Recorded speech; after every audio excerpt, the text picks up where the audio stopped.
எபிஜெனடிக்ஸ் பத்தி இது வரைக்கும் தெரியாதவங்கனால ஏஐல கொஞ்சம் ரிசர்ச் பண்ணுங்க. ஜஸ்ட் ஃபியூ லைன்ஸ் படிச்சுட்டீங்கன்னா போதும். எபிஜெனடிக்ஸ்னா என்ன, ஒரு பேசிக் புரிதல் வந்தாலே நான் சொல்ற சத்தியங்கள் உங்களுக்கு புரியும்.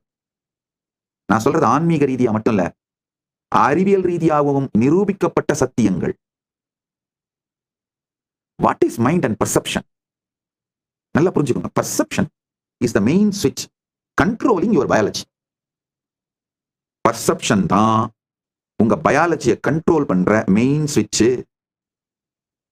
மைண்ட் சிக்னல்ஸ் அனுப்பும். அந்த சிக்னல்ஸ் தான் செல்லோட பிஹேவியரையும் ஜீன் எக்ஸ்பிரஷனையும் ஷேப் பண்ணுது.